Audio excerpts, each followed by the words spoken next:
नमस्कार मित्रों, मैं राम मोहन उपाध्याय अपने YouTube चैनल वेदिका उपाध्याय में आपका हार्दिक स्वागत करता हूं। मित्रों, आज के इस वीडियो में हम लोग पर्यावरण अध्ययन से संबंधित ऐसे प्रश्नों का अध्ययन करेंगे जो आगामी परीक्षाओं के दृष्टि से काफ़ी महत्वपूर्ण है। इस वीडियो में मैंने कुल 30 प्रश्नों को रखा है, जिसमें ज़्यादातर प्रश्न यूपी टेट 2017 से संबंधित हैं और परीक्षाओं के दृष्टि से काफ़ी महत्वपूर्ण हैं।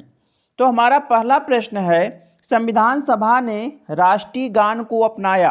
पहला विकल्प 20 जनवरी 1950, दूसरा विकल्प 24 जनवरी 1950, तीसरा विकल्प 21 मई 1949 और चौथा विकल्प 13 नवंबर 1949। तो हमारा सही आंसर है विकल्प बी, 24 जनवरी 1950 को संविधान सभा ने राष्ट्रीय गान को अपनाया था। इस संविधान सभा का गठन कब हुआ था, यह भी प्रश्न आता है। तो संविधान सभा का गठन जो है 1946 में किसके प्रस्ताव से? कैबिनेट मिशन के प्रस्तावों के अनुकूल जो है इस सभा का गठन किया गया था। और इस सभा की जो पहली बैठक हुई थी वह 9 दिसंबर को हुई थी। 9 दिसंबर 1946 को इसकी पहली बैठक हुई थी, जिसमें डॉक्टर सच्चिदानंद सिन्हा ने इसकी अध्यक्षता की थी। उसके बाद जो है फिर 11 दिसंबर को इसकी बैठक हुई थी, 11 दिसंबर 1946 को, जिसमें डॉक्टर राजेंद्र प्रसाद को स्थायी अध्यक्ष बनाया गया था। तो जो संविधान सभा ने कब किया था?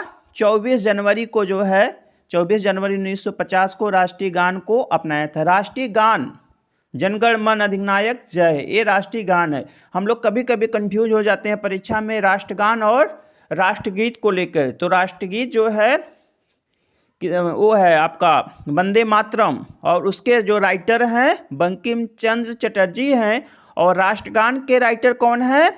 रविंद्रनाथ टैगोर जी हैं, जो कि एक प्रगतिवादी विचारक हैं। तो रविंद्रनाथ टैगोर जी ने जो है राष्ट्रगान को लिखा था, और उनकी पुस्तक है गीतांजलि में जो है रविंद्रनाथ टैगोर ने इसे लिखा था, और हमारी संविधान सभा ने इसे 24 जनवरी 1950 को अपने संविधान में स्थान दिया। वैसे अगर देखा जाए तो राष्ट्रगान जो सबसे पहले 27 दिसंबर 1911 को जो है कलकत्ता अधिवेशन में गाया गया था। 1911 के कलकत्ता अधिवेशन में से सबसे पहले गाया गया था। और ये भी प्रश्न आ सकता है कि कलकत्ता अधिवेशन की अध्यक्षता 1911 में किसने किया था? तो बिशन नारायण दत्त ने। किसने? बिशन नारायण दत्त ने किया था। बिशन नारायण दत्त ने किया था 1911 के जो है कांग्रेस अधिवेशन की अध्यक्षता। जो राष्ट्रगान है इसका जो प्रकाशन सबसे पहले जो है तत्वबोधिनी पत्रिका में किया गया था। तत्वबोधिनी पत्रिका में जो है सबसे पहले इसका प्रकाशन किया गया था। और किस में लिखा गया है? गीतांजलि में लिखा गया है। तो जो हमारा राष्ट्रगान है इसमें जो है कुल 5 पद्य हैं।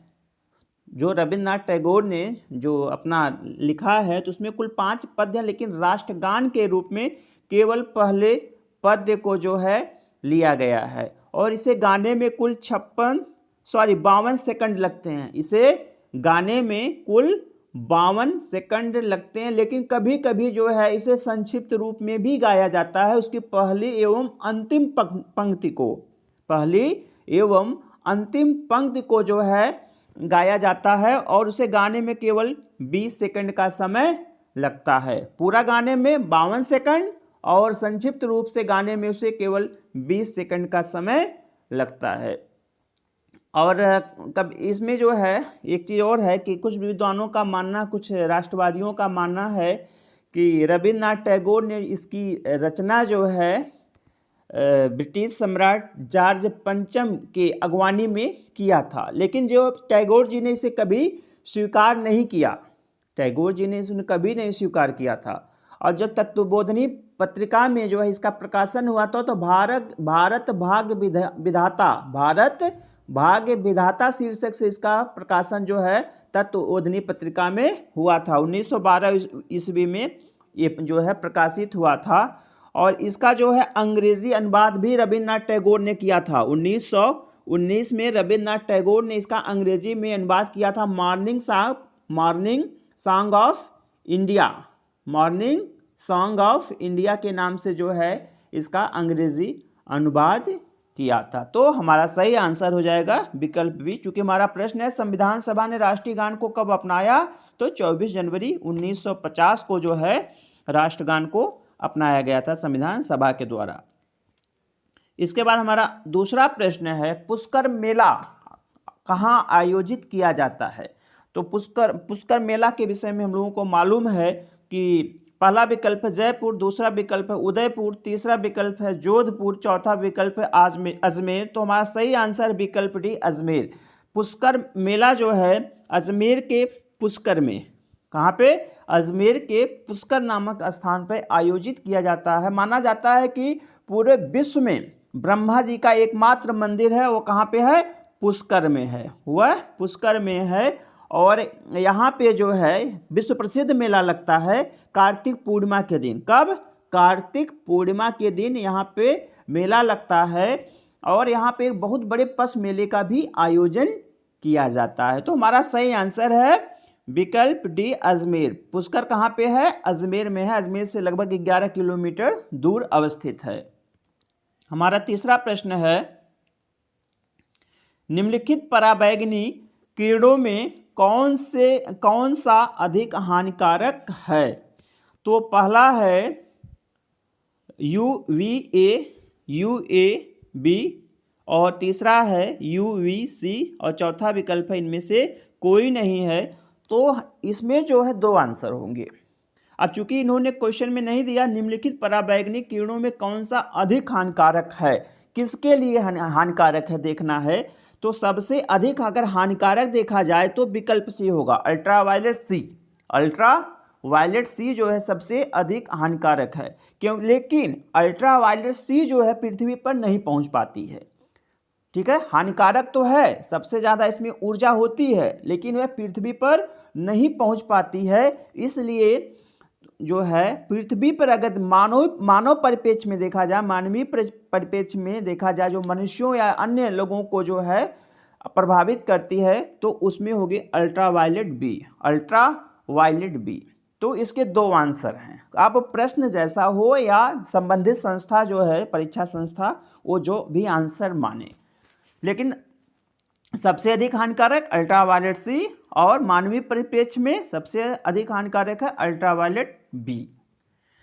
हमारा अगला प्रश्न है निम्नलिखित में से कौन सा जैवमंडल का अजैविक घटक नहीं है। पहला विकल्प है प्रोटीन, दूसरा विकल्प है मृदा, तीसरा विकल्प है कवक और चौथा विकल्प है फास्फोरस। तो हमारा सही आंसर है विकल्प सी, कवक। कवक जो है ये जो हमारा जो है अजैविक घटक न होकर जैविक घटक है। अब ये अजैविक घटक और जैविक घटक क्या है, जैविक घटक और अजैविक घटक क्या।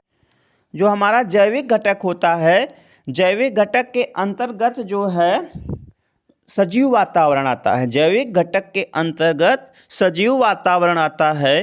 तो जो कवक है वह सजीव वातावरण का पार्ट है, और जो हमारा अजैविक घटक होता है उसके अंतर्गत निर्जीव वातावरण आता है। तो हमारा जो है विकल्प सी, कवक जो है अजैविक घटक नहीं है, बल्कि जो है यह जैविक घटक है। और अजैविक घटक प्रोटीन होगी, मृदा होगी, फास्फोरस होगी, जितने में भी जीव नहीं होता है, प्रोटीन होता है, हवा है, जल है, कार्बनिक पदार्थ है, ये सब जो है अजैविक घटक है। और जितने में जीव होता है उन्हें हम जैविक घटक के अंतर्गत रखेंगे। हमारा अगला प्रश्न है गिरिशेर परियोजना अवस्थित है। पहला विकल्प है गुजरात में, दूसरा विकल्प है महाराष्ट्र में, तीसरा विकल्प है उत्तर प्रदेश में और चौथा विकल्प है मध्य प्रदेश में। तो हमारा सही आंसर है विकल्प ए, गुजरात में। गिर शेर परियोजना जो है कहाँ पे अवस्थित है? गुजरात में अवस्थित है। और इसकी स्थापना जो है एशियाई शेरों की सुरक्षा के लिए, एशियाई शेरों की सुरक्षा के लिए 1965 ईस्वी में की गई थी। और इसे जो है 1973 ईस्वी में राष्ट्रीय उद्यान घोषित किया गया। इसे जो है एशियाई शेरों का घर भी पूछा जाता है परीक्षाओं में कि एशियाई शेरों का घर कहा जाता है किसे? तो गिर शेर परियोजना को एशियाई शेरों का घर कहा जाता है। हमारा अगला प्रश्न है, गंगा नदी निकलती है, पहला विकल्प है अरावली श्रेणी, दूसरा विकल्प है लद्दाख, तीसरा लद्दाख ग्लेशियर, तीसरा विकल्प है गंगोत्री ग्लेशियर और चौथा विकल्प है मिलाम ग्लेशियर। तो हमारा सही आंसर है विकल्प सी, गंगोत्री ग्लेशियर। गंगोत्री ग्लेशियर से जो है गंगा नदी निकलती है। और यह गंगोत्री जो है हिमनद या ग्लेशियर कहाँ पे है? यह उत्तराखंड में है, उत्तराखंड में है। और एक चीज आता परीक्षाओं में प्रश्न आता है कि गंगा नदी को जो है राष्ट्रीय नदी कब घोषित किया गया था? तो 2008 में गंगा नदी को राष्ट्रीय नदी घोषित किया गया था। तो जो हमारा गंगोत्री हिमनद, एक बार कहीं पे प्रश्न पूछा गया था, गंगोत्री हिमनद में जो है जल का स्रोत क्या है?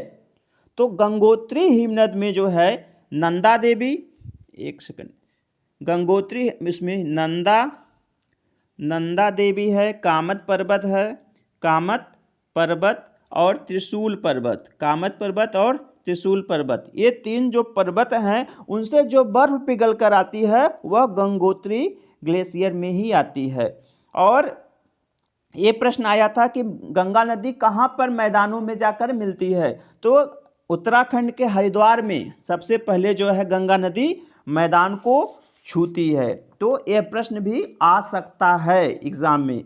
और एक प्रश्न आता है कि गंगा नदी भारत के किन राज्यों से होकर बहती है?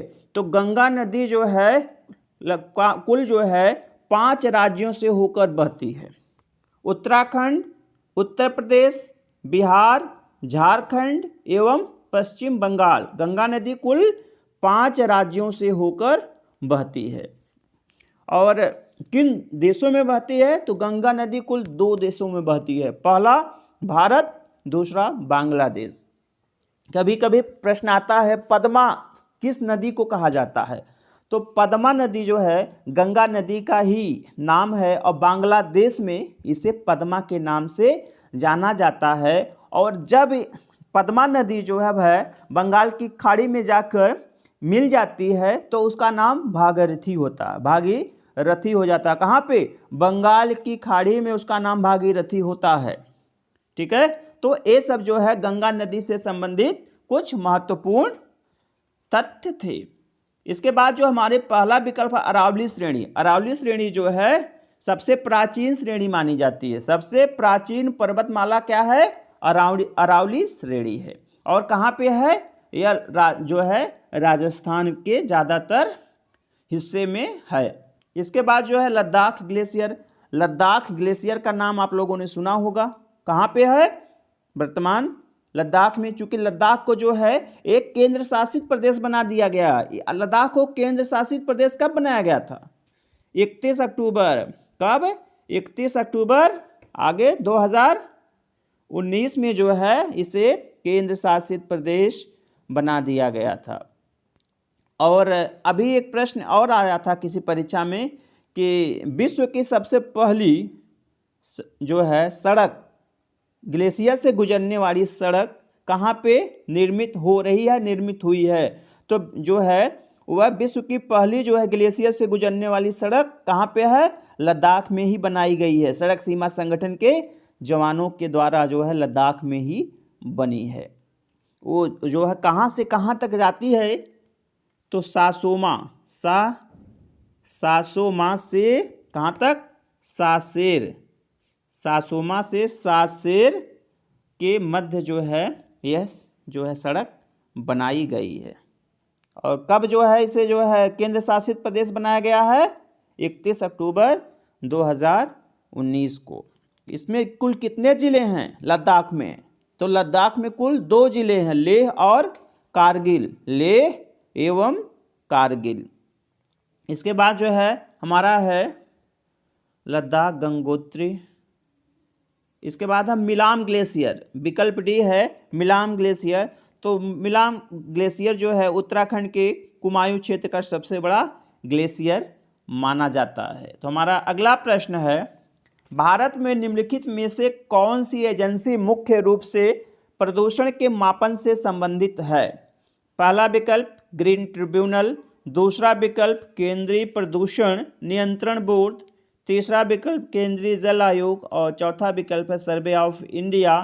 तो हमारा सही आंसर है विकल्प बी, केंद्रीय प्रदूषण नियंत्रण बोर्ड। केंद्रीय प्रदूषण नियंत्रण बोर्ड जो है यह प्रदूषण नियंत्रण के कार्यान्वयन की एक सर्वोच्च संस्था है। इसकी स्थापना जो है प्रदूषण निवारण एवं नियंत्रण अधिनियम, प्रदूषण निवारण एवं नियंत्रण अधिनियम 1974 के तहत जो है की गई है। इसकी स्थापना कब हुई है?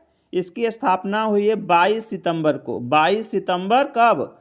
1974 को जो है इसकी स्थापना हुई थी। इसका मुख्यालय भी पूछा जा सकता है, तो मुख्यालय कहाँ पे है? नई दिल्ली में। ग्रीन ट्रिब्यूनल पहला विकल्प है। तो ग्रीन ट्रिब्यूनल के विषय में मैंने शायद आपको पहले बताया है कि जो इसकी स्थापना है राष्ट्रीय हरित प्राधिकरण अधिनियम के तहत की गई थी। कब? इसे जो है 2010 में जो है इसकी स्थापना की गई थी। और कब? 18 अक्टूबर को। 18 अक्टूबर 2010 में जो है इसकी स्थापना की गई थी। और इसका मुख्यालय कहाँ पे है? दिल्ली में। इसका मुख्यालय दिल्ली में है और इसके 4 क्षेत्रीय कार्यालय भी बनाए गए हैं। कहाँ कहाँ पे? भोपाल, पुणे, कोलकाता एवं चेन्नई में। इसके वर्तमान में अध्यक्ष कौन हैं? आदर्श कुमार गोयल, जो सुप्रीम कोर्ट के न्यायाधीश भी रह चुके हैं, वो इसके जो है उसके अध्यक्ष हैं। इसके बाद हमारा अगला प्रश्न है, कोटोपैक्सी। कोटोपैक्सी एक जागृत ज्वालामुखी है जो अवस्थित है। कोटोपैक्सी कहाँ पे अवस्थित है?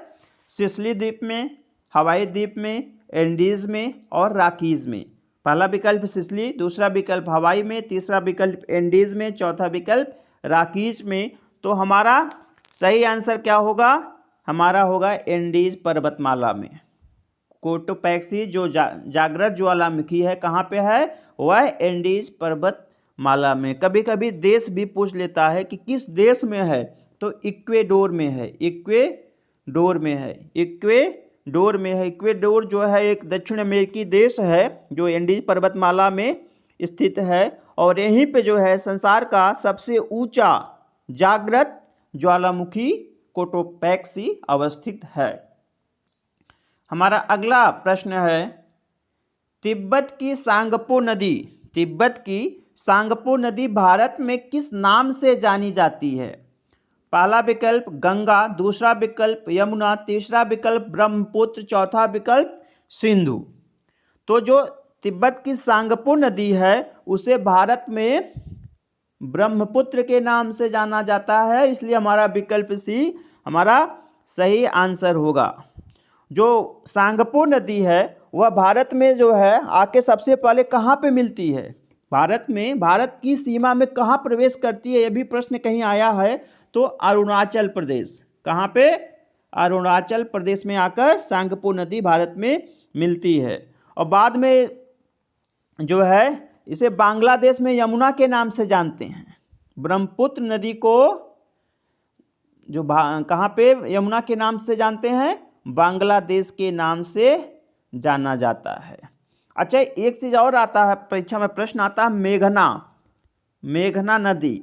मेघना नदी को पूछते हैं। तो जो मेघना नदी है या मेघना नदी है वह जो है पद्मा और ब्रह्मपुत्र मतलब सांगपो, ठीक है, दोनों नदियों का संगम स्थल है।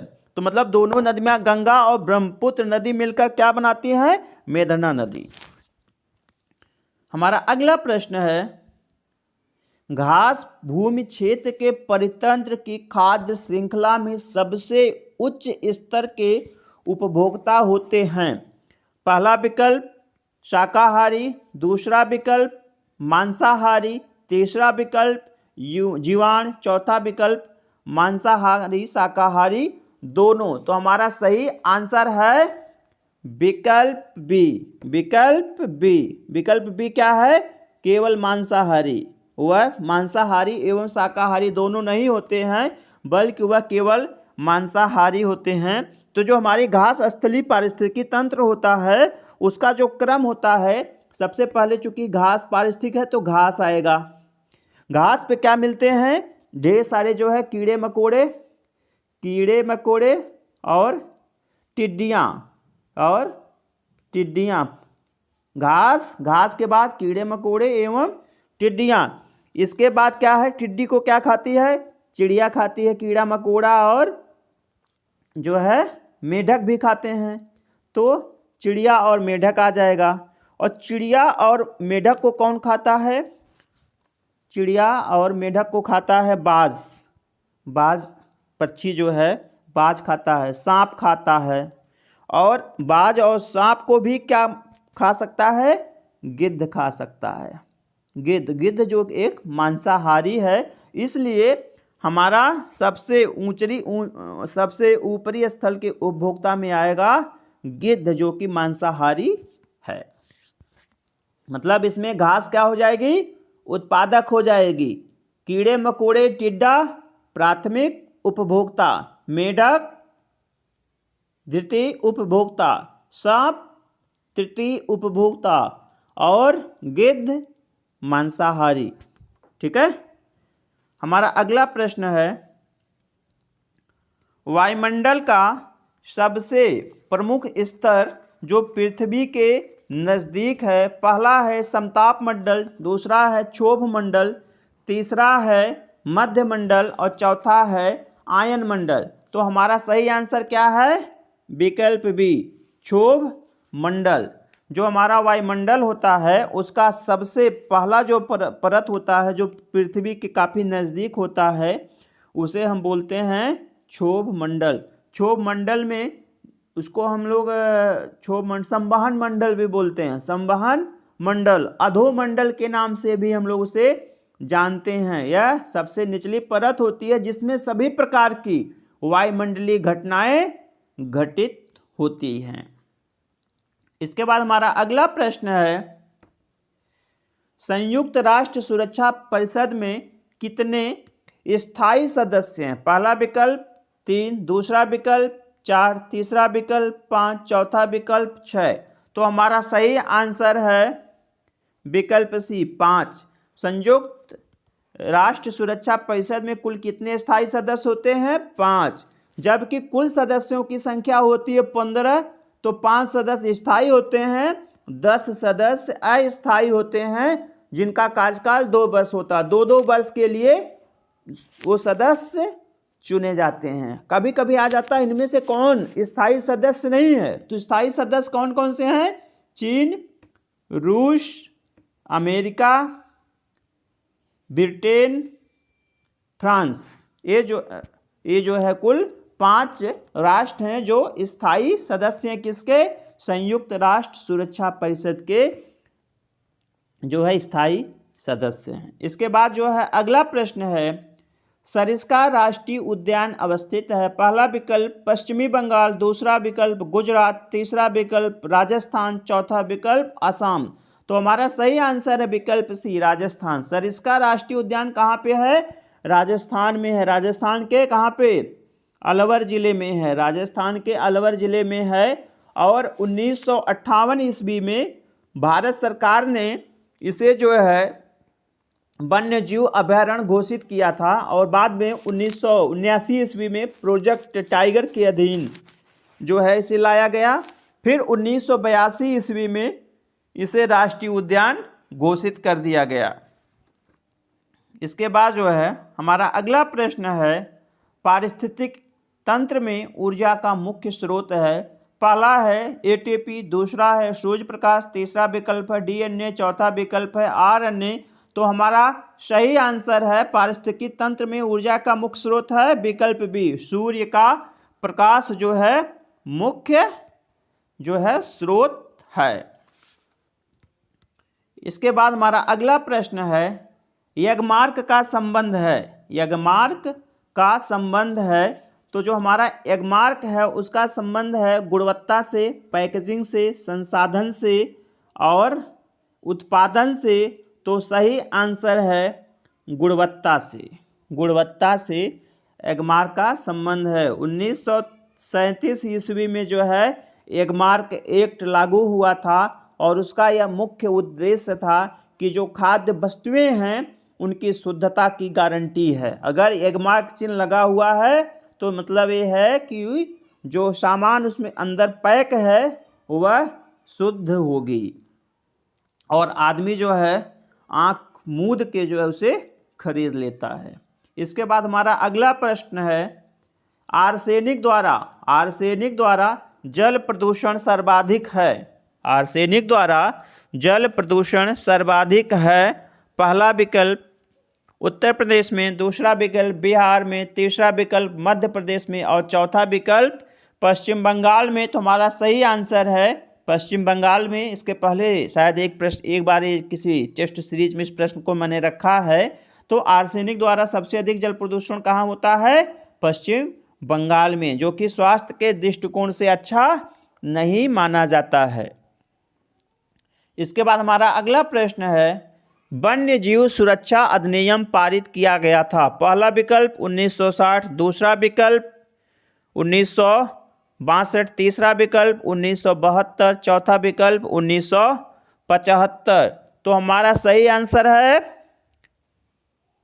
आंसर है विकल्प सी, 1972 में जो है वन्य जीव सुरक्षा अधिनियम पारित किया गया था। इसका उद्देश्य क्या था इस अधिनियम को लाने का?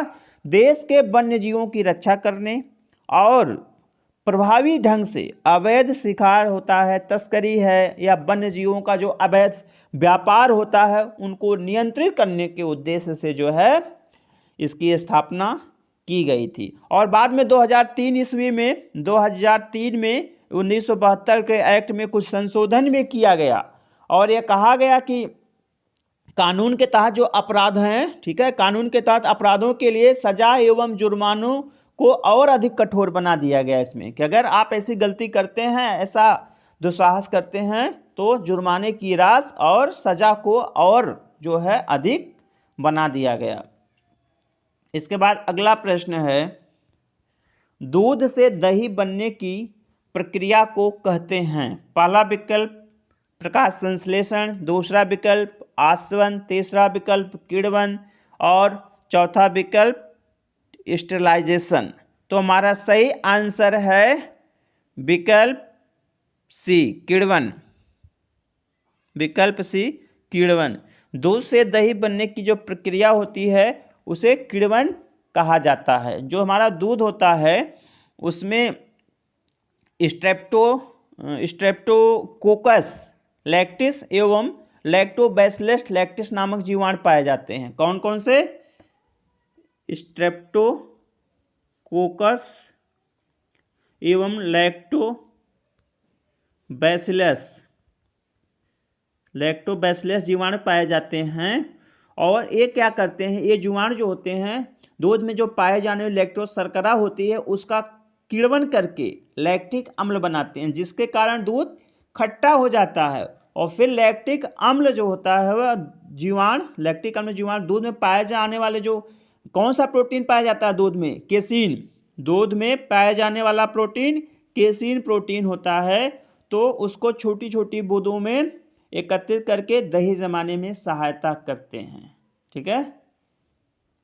इसके बाद हमारा अगला प्रश्न है WWF से आशय है। WWF से आशय है, पहला है वर्ल्ड वाइड फंड, दूसरा है वर्ल्ड वार फंड, तीसरा है वर्ल्ड वाइल्ड लाइफ फंड, चौथा है वर्ल्ड वाच फंड। तो हमारा सही विकल्प है विकल्प सी, वर्ल्ड वाइल्ड लाइफ फंड। जो हमारा WWF है, क्या फुल फॉर्म है? वर्ल्ड वाइल्ड लाइफ फंड, इसकी स्थापना हुई थी 29 अप्रैल, कब? 29 अप्रैल 1961 को जो है इसकी स्थापना हुई थी। और इसकी स्थापना में मुख्य योगदान था IUCN। यह एक संघ है, इसको कहते हैं प्राकृतिक संरक्षण के लिए अंतर्राष्ट्रीय संघ। इसकी सहायता से जो है इसकी स्थापना हुई थी, कब हुई थी? 29 अप्रैल 1961 का। कभी कभी पूछ लिया जाता है इसका मुख्यालय कहाँ पे है, तो इसका मुख्यालय है ग्लैंड नामक स्थान पे। ग्लैंड कहाँ पे है? स्विट्जरलैंड में है। और इसका प्रतीक चिन्ह क्या है? WWF का प्रतीक चिन्ह क्या है? तो इसका प्रतीक चिन्ह है ज्वाइंट पांडा। यह एक विलुप्त प्राय जीव है, इसलिए जो है इसका प्रतीक चिन्ह बनाया गया है। जो अंतर्राष्ट्रीय स्तर पर वन्यजीवों की देखभाल पर नज़र रखने और उसके रखरखाव संबंधी मानदंडों को पूरा करने में विभिन्न देशों तथा एजेंसियों को वित्तीय सहायता उपलब्ध कराना जो है इस वर्ल्ड वाइल्ड लाइफ फंड का मुख्य उद्देश्य है। इसके बाद हमारा अगला प्रश्न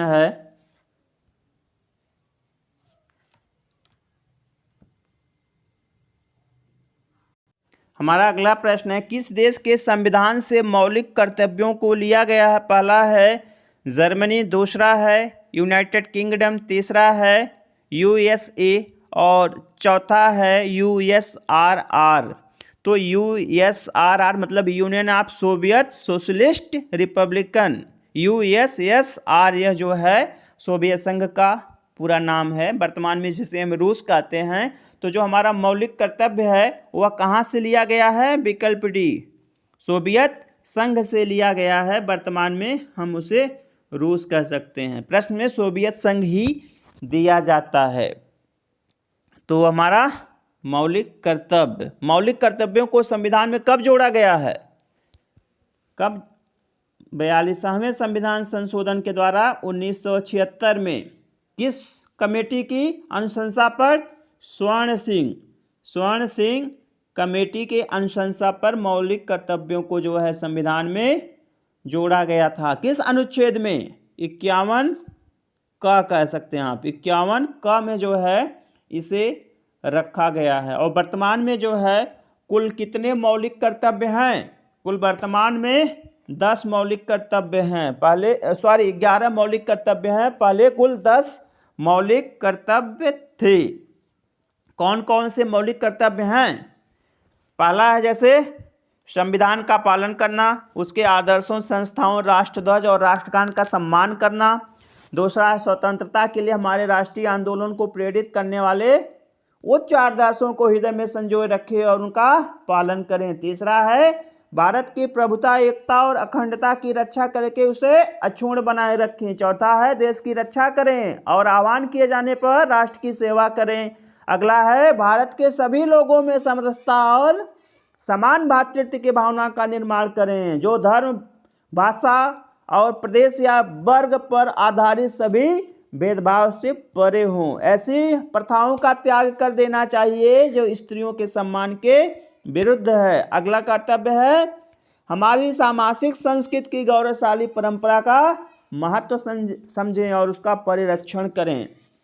अगला है प्राकृतिक पर्यावरण की, जिसके अंतर्गत वन, झील, नदी, वन्यजीव है रक्षा करें और उसका संवर्धन करें तथा प्राणी मात्र के प्रति दया भाव रखें। अगला है वैज्ञानिक दृष्टिकोण, मानवता और ज्ञानार्जन तथा सुधार की भावना का विकास करें।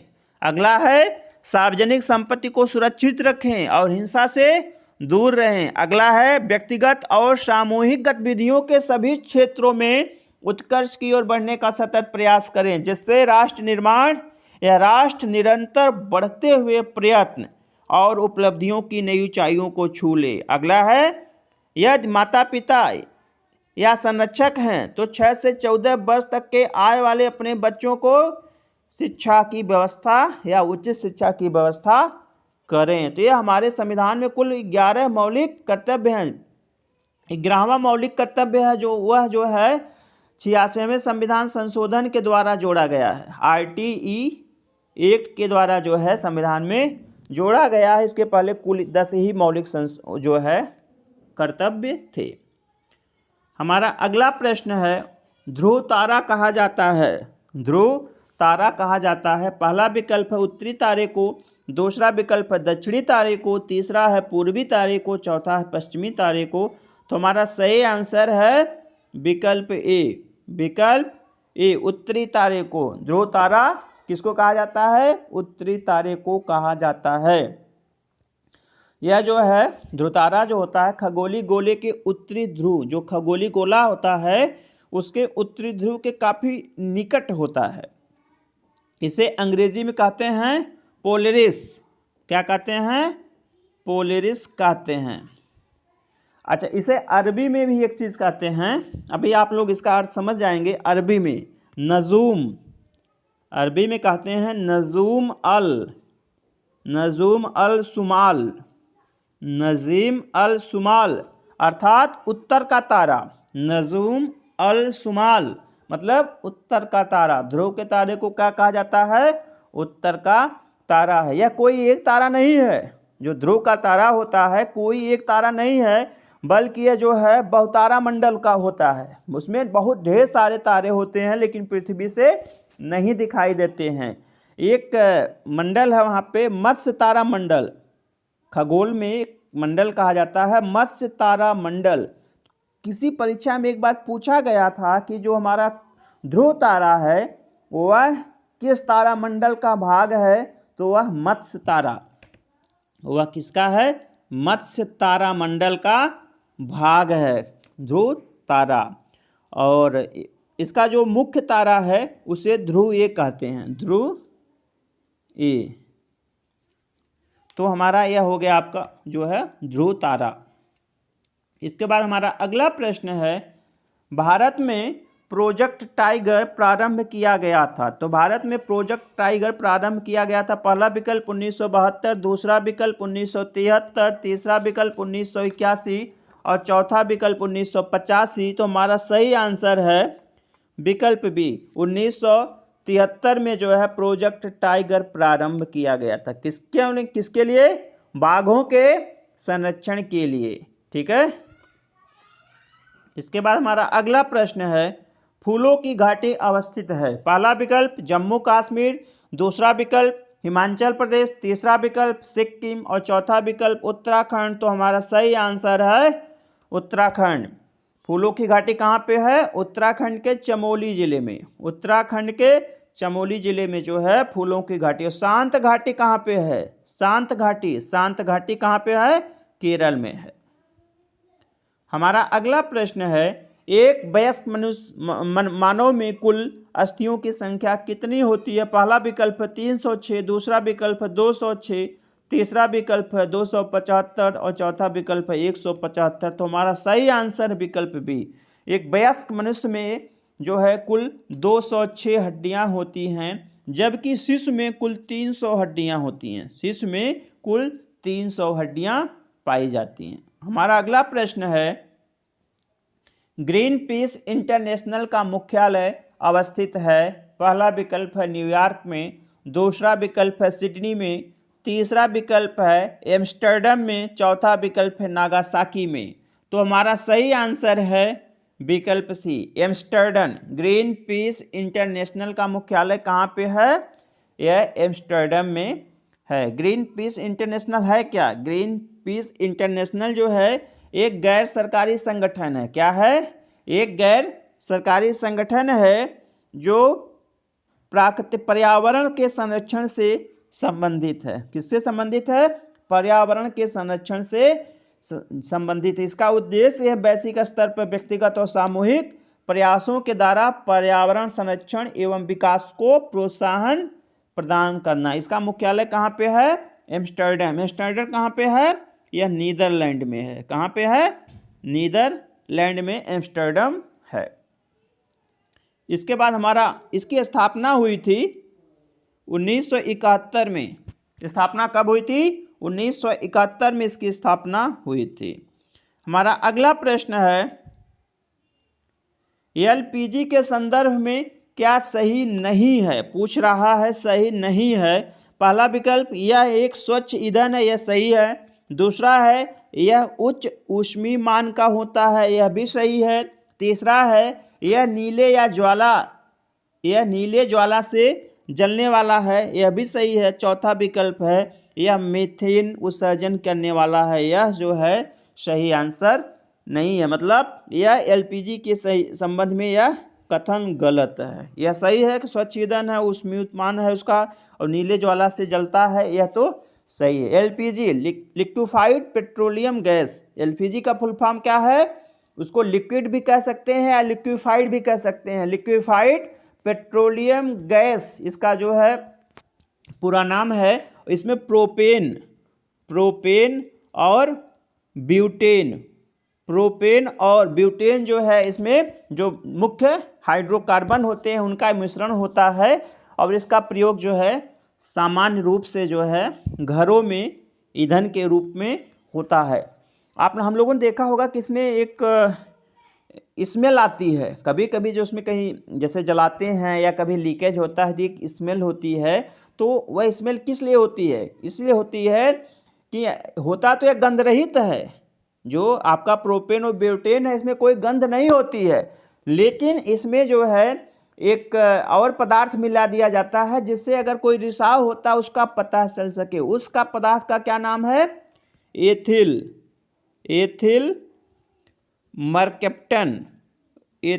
मरकैप्टन जो है उसका जो है वह पदार्थ है जिसके द्वारा हम रिसाव होने पर गंध का पता कर सकें।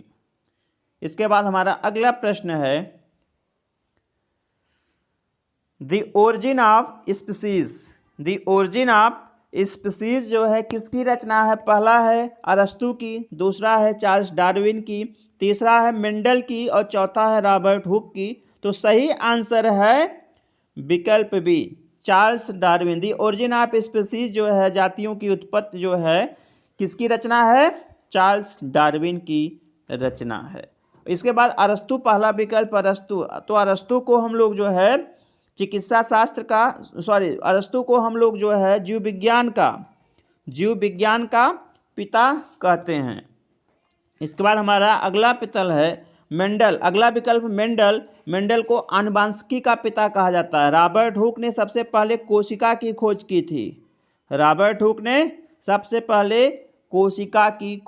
की थी। इसके बाद हमारा अगला प्रश्न है भूमध्य रेखा के उत्तर में स्थित रेखा को कहा जाता है। पहला विकल्प कर्क रेखा, दूसरा विकल्प मकर रेखा, तीसरा विकल्प ए एवं बी दोनों, चौथा विकल्प इनमें से कोई नहीं। तो हमारा सही आंसर है विकल्प ए, कर्क रेखा। भूमध्य रेखा के उत्तर में जो हमारा 23.5 अंश अक्षांश होता है उसको कर्क रेखा कहते हैं, और 23.5 अंश अक्षांश जो दक्षिण में होता है उसे हम मकर रेखा कहते हैं। तो कर्क रेखा भूमध्य रेखा के 23.5 अंश उत्तर और मकर रेखा भूमध्य रेखा के 23.5 अंश दक्षिण में होता है। एक प्रश्न आता है कि किस तारीख को जो है सूर्य मकर रेखा पर लंबवत होता है? किस तारीख को सूर्य मकर रेखा पर लंबवत होता है? तो वह है 22 दिसंबर। 22 दिसंबर को सूर्य जो है मकर रेखा पर लंबवत होता है। और दक्षिणी गोलार्ध में सबसे बड़ा दिन कब होता है? तो दक्षिणी गोलार्ध में सबसे बड़ा दिन होता है 22 दिसंबर को ही। हमारा अगला प्रश्न है अंतर्राष्ट्रीय न्यायालय का मुख्यालय अवस्थित है। पहला विकल्प है जिनेवा में, दूसरा विकल्प है हेग में, तीसरा विकल्प है न्यूयॉर्क में, चौथा विकल्प है पेरिस में। तो हमारा सही आंसर है विकल्प बी,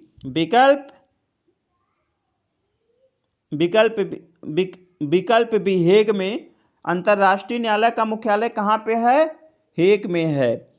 तो हेग कहाँ पे है? वह नीदरलैंड में है, हेग। और इसकी स्थापना जो है 1945 में की गई थी। कब की गई थी? 1945 में की गई थी, लेकिन इसको जो लागू किया गया 3 अप्रैल 1946 को। मतलब दो चीज़ है, स्थापना 45 में हुई थी और इसे लागू कब किया गया, मतलब कार्य में कब से आया, तो 3 अप्रैल 1946 से आया। और इसमें कुल 5 अध्याय और 70 अनुच्छेद हैं।